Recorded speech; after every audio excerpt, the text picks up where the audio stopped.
It was just another ordinary Tuesday for millionaire entrepreneur James Hartwell as he strolled through downtown on his way to an important business meeting. The crisp autumn air carried the scent of fresh coffee and city bustle, but something caught his eye that made him stop in his tracks. There, sitting on a cold concrete step, was a small boy, no more than 8 years old, with tattered clothes and shoes so worn that his toes peeked through the holes. The child wasn't begging or asking for help. He was simply sitting there, watching the world go by with eyes that seemed too old for his young face. James felt his heart clench in his chest as he noticed the boy trying to tuck his feet beneath him, clearly embarrassed by his footwear. That single moment, that fleeting connection between a man who had everything and a child who had almost nothing, would set in motion a chain of events that neither could have possibly imagined. James couldn't shake the image of the boy from his mind throughout his entire meeting. He'd built his fortune from nothing, climbing his way up from poverty himself, but it had been years since he'd truly connected with the reality of those still struggling. The memory of his own childhood shoes, held together with tape and hope, flooded back to him with startling clarity. When the meeting finally ended, instead of heading to his next appointment, James found himself walking into the nearest high-end shoe store, purchasing a pair of quality children's sneakers. "These need to last," he told the puzzled sales associate. "They need to withstand a child's adventures." He couldn't explain the pull he felt to find the boy again, but something deep inside told him this wasn't just about shoes.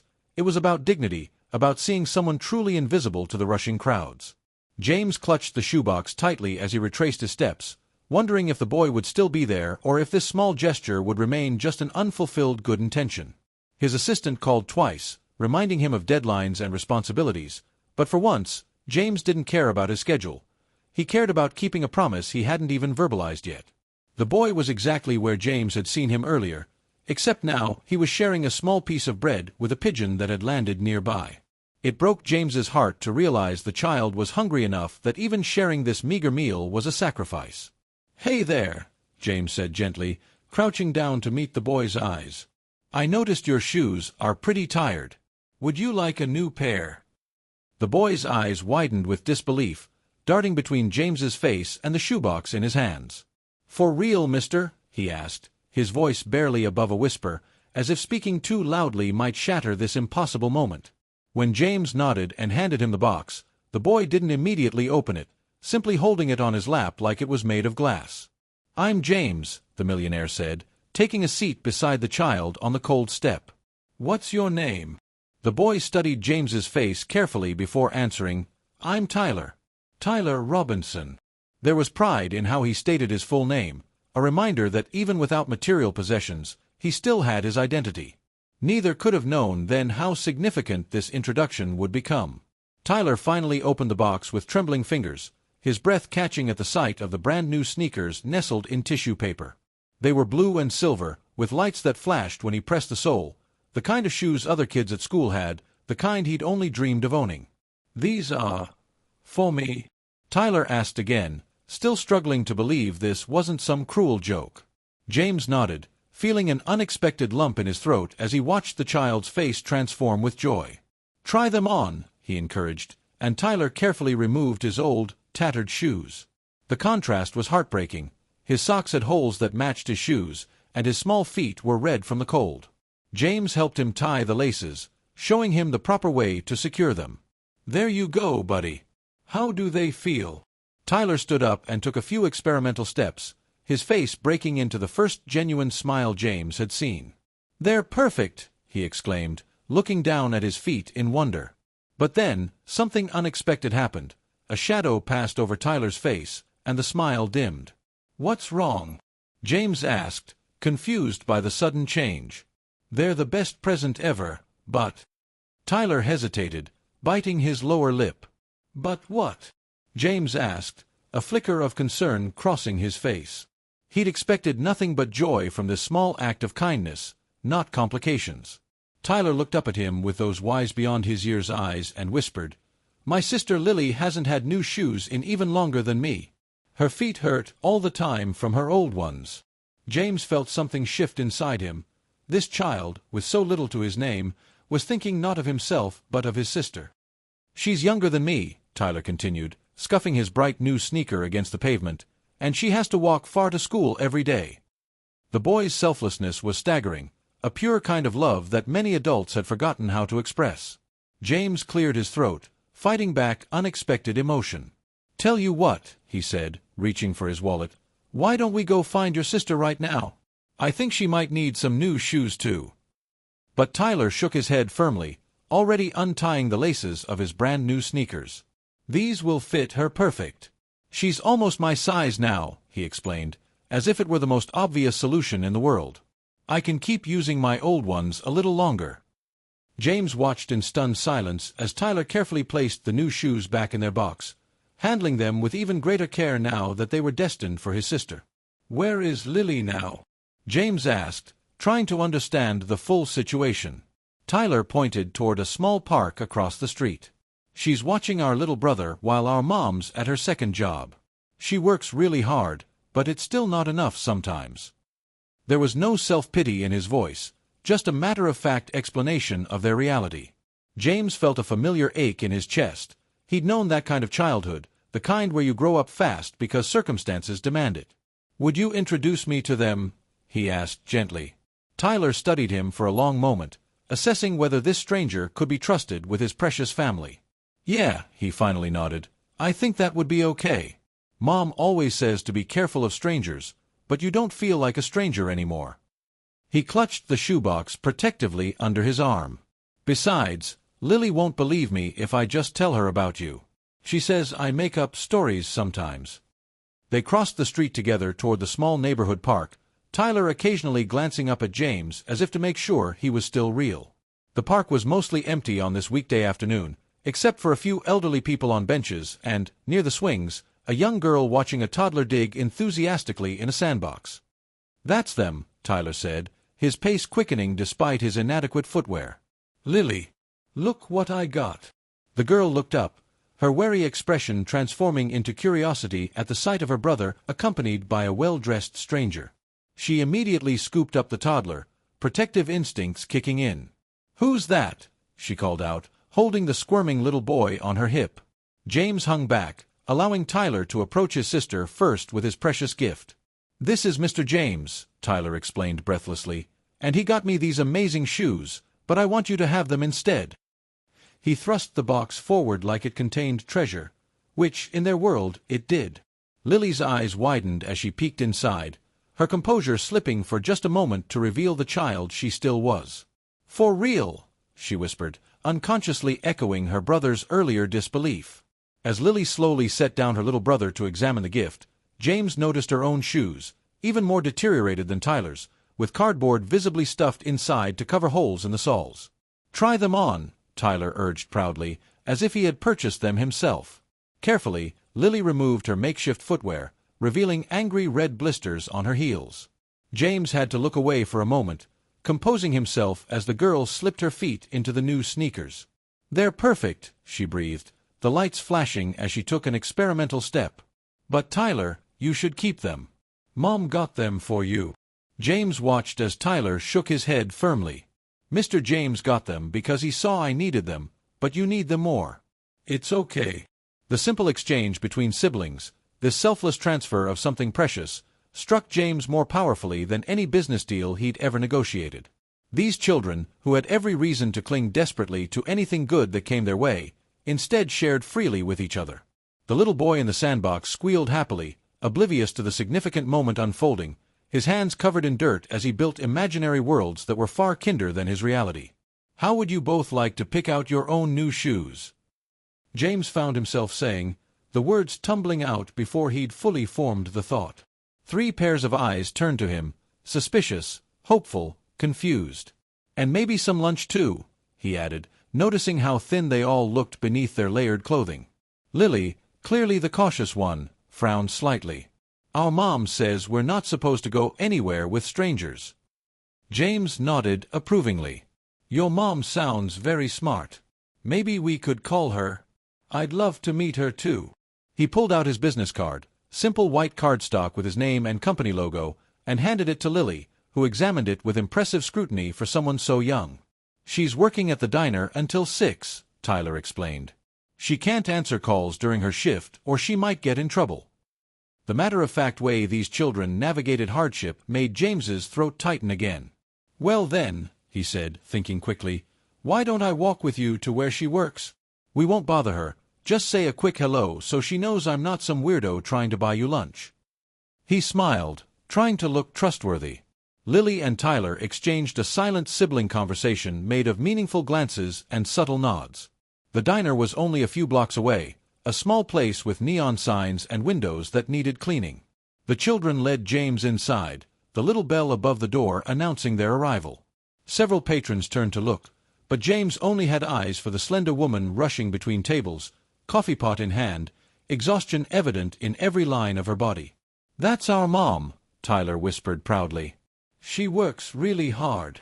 As if sensing her children's presence, the woman looked up, her professional smile faltering at the unexpected sight of her family with a stranger in a business suit. She hurried over, concern etched across her features. "Is everything okay?" she asked, her voice tight with worry as she quickly scanned her children for any signs of trouble. James stepped forward, extending his hand. "Mrs. Robinson, I'm James Hartwell. I hope you don't mind, but I met Tyler today and noticed he needed new shoes. I'd like to help, if you'll allow me." He tried to speak with respect, careful not to sound like he was offering charity. He knew from his own childhood how pride could be both a barrier and a lifeline for families struggling to stay afloat. The woman's eyes narrowed slightly, protective instincts clearly at war with desperate need. "Mom, he's really nice," Tyler interjected, sensing her hesitation. "He got me new shoes, but I gave them to Lily because her feet were hurting more than mine." Their mother's expression softened at this revelation, looking down at Lily's feet and the brand-new sneakers that now adorned them. "You gave away your new shoes?" she asked Tyler, her voice catching slightly. The boy nodded as if it were the most natural thing in the world. A complex emotion crossed her face, pride in her son's generosity battling with the heartbreak that he had to make such choices at all. "I appreciate your kindness," she finally said to James, her voice carefully controlled, "but we don't take handouts. I work hard to provide for my children." There was dignity in her stance despite the stained waitress uniform and the dark circles under her eyes. James recognized it immediately, the fierce independence of someone determined not to be defined by their circumstances. "It's not a handout," he replied gently. "I grew up just like Tyler and Lily. Someone helped me once, when my shoes had more holes than material. I'm just passing it forward." Something in his words seemed to reach her, perhaps the genuine understanding in his voice or the absence of pity in his eyes.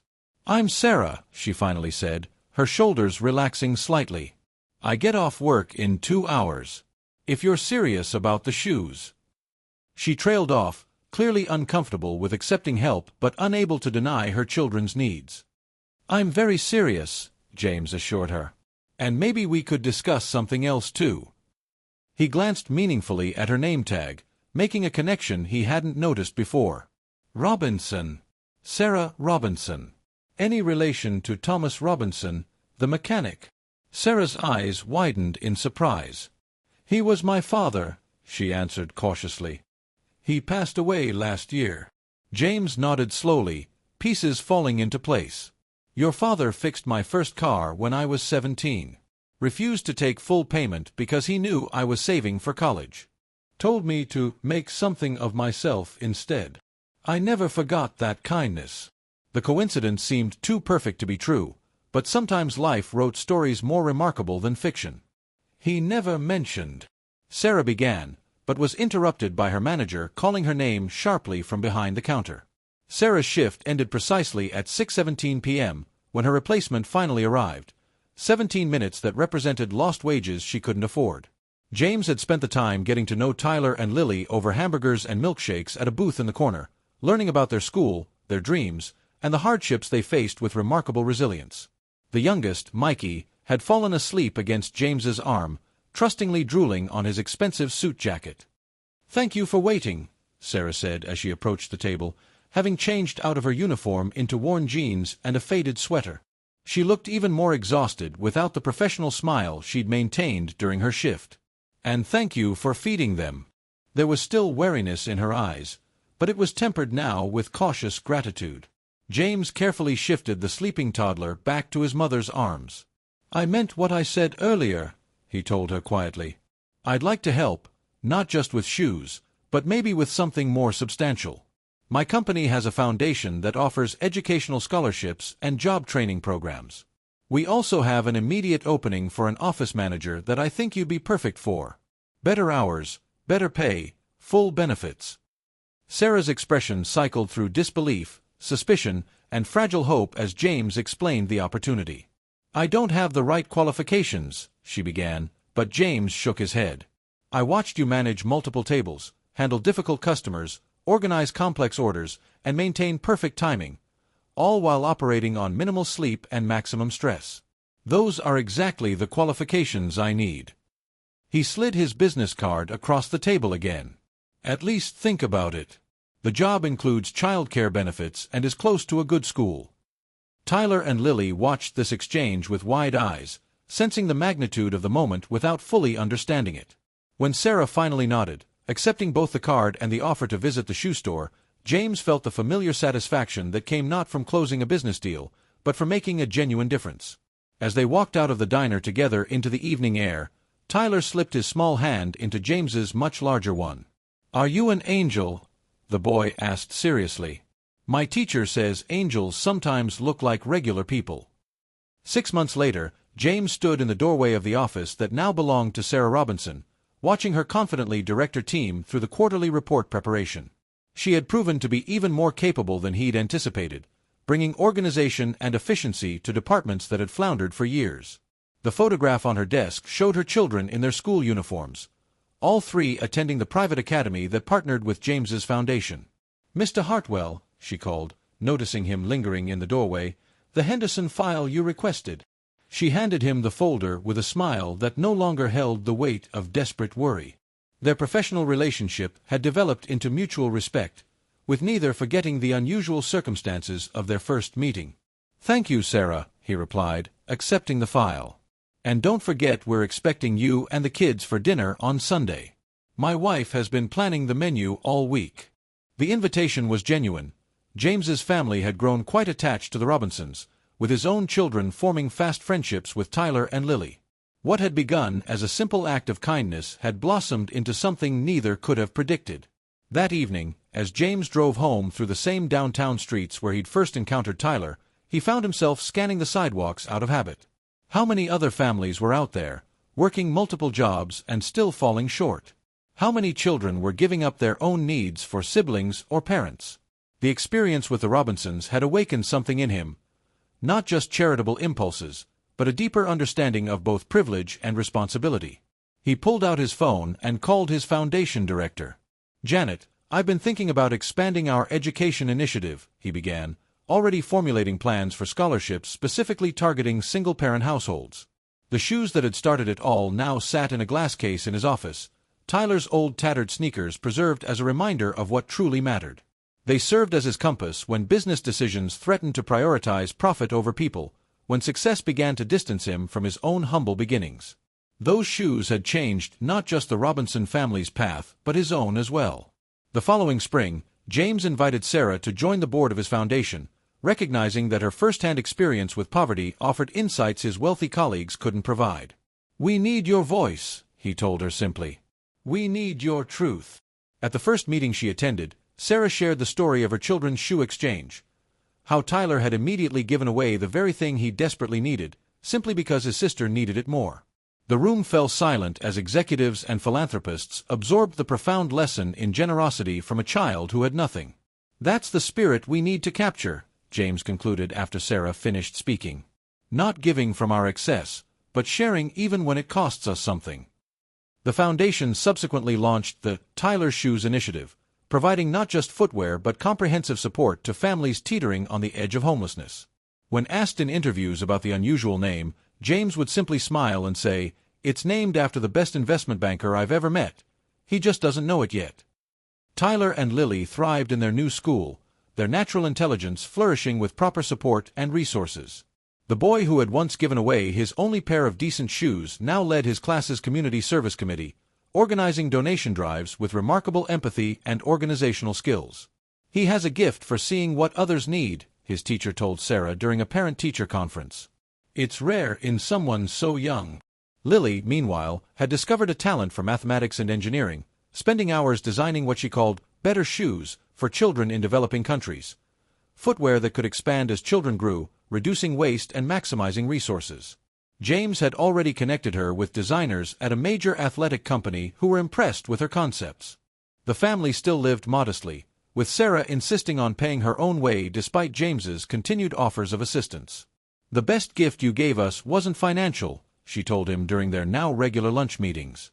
"It was dignity and opportunity. Everything else, we're building ourselves."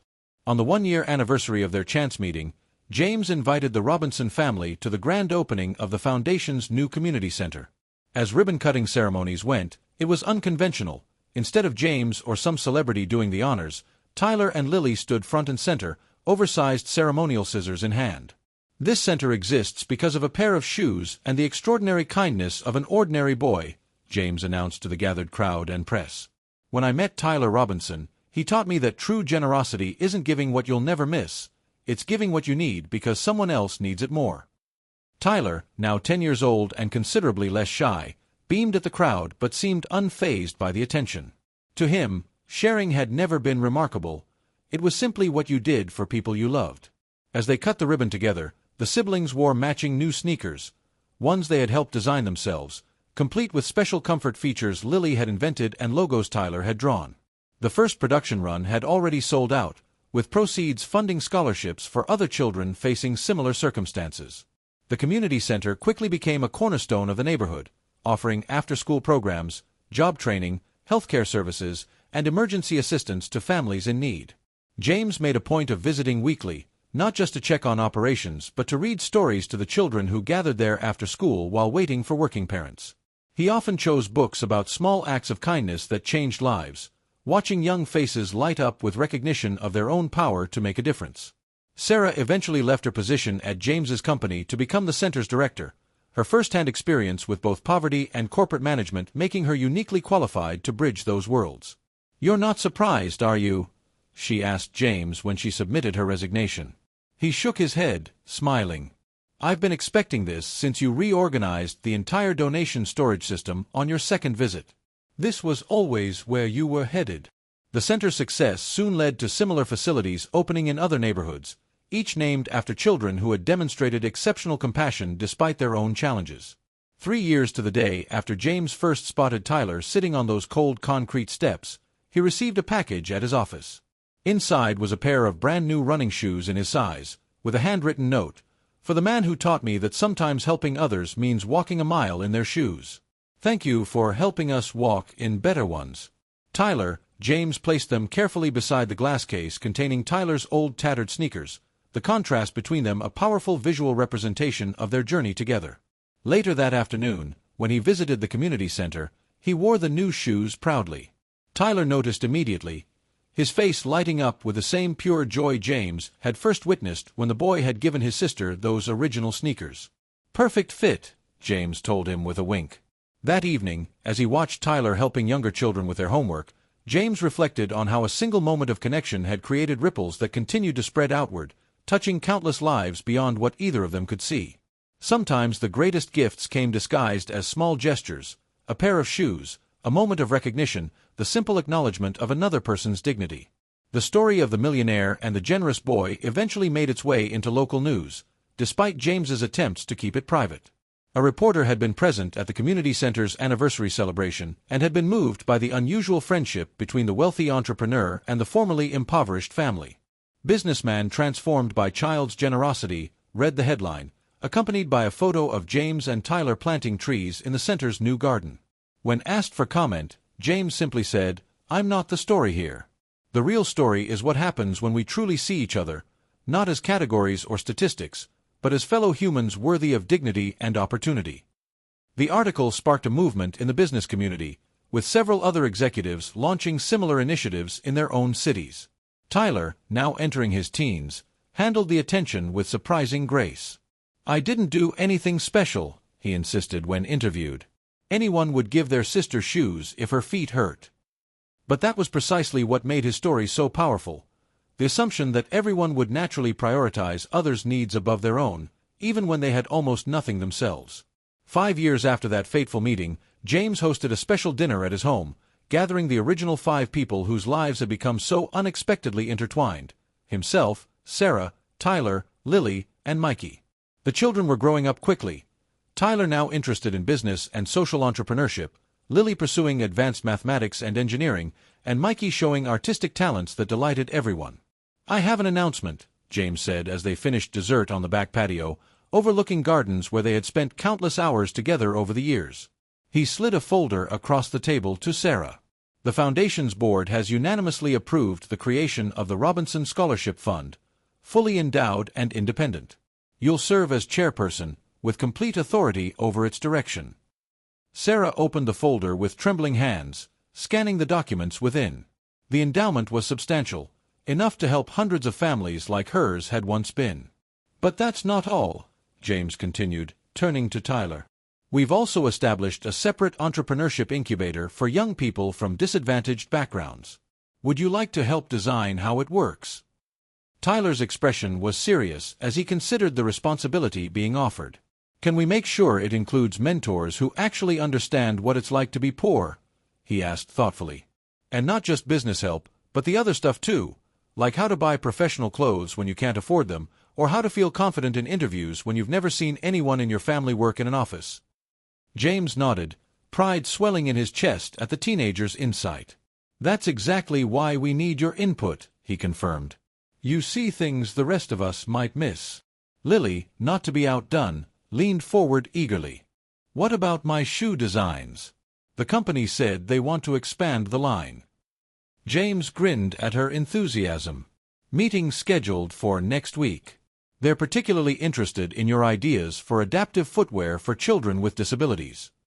As the conversation flowed into plans and possibilities, James caught Sarah's eye across the table. They shared a silent moment of acknowledgement.